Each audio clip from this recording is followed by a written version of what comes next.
after we shipped Guitar Hero, and I remember sitting at this restaurant with seating out to the mall and seeing a kid coming down the escalator with a big white Guitar Hero box in his hands, and he had the big smile on his face. That exact thing is the whole reason why I wanted to do this.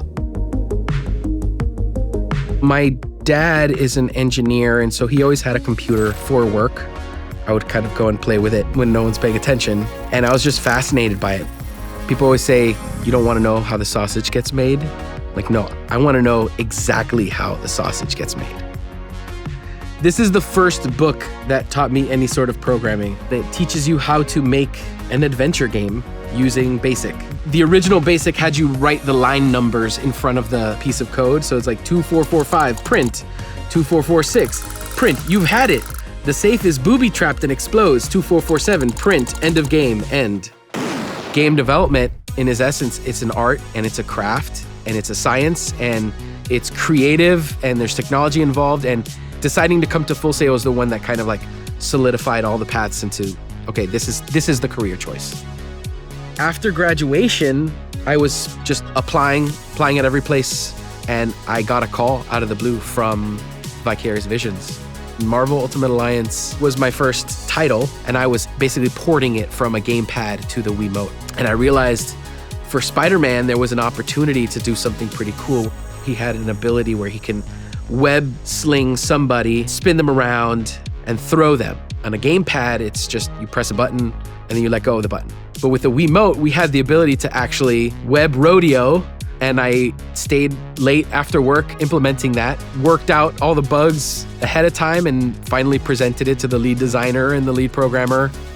It showed me, even though it's not your game, it's not your IP, each individual person has the ability to contribute some excellent creative ideas and put their own self into the game. I first started doing woodworking when my wife wanted shelves. I said, I could just do that myself. What I found was that it scratches a lot of the same itches that programming scratches. And I mean, video games are the same way, where you start out with something rough and you keep polishing and polishing and polishing. Looks like it's something completely unplayable almost until about the last 5%. It's one of the most nerve-wracking parts of making games, but also one of the most rewarding when you finally see like what it's supposed to be. The first time I played video games with my kids was actually handing my daughter a controller that was not connected to the console. So while I was playing a game, she thought that she was playing.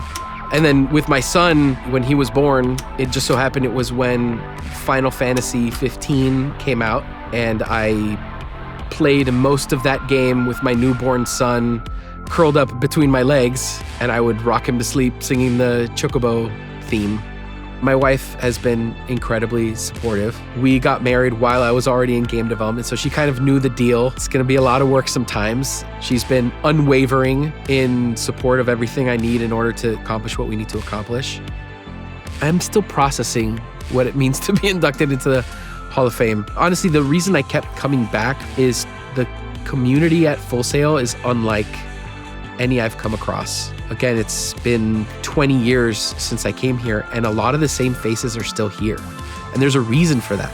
It's because it's a really amazing place to be.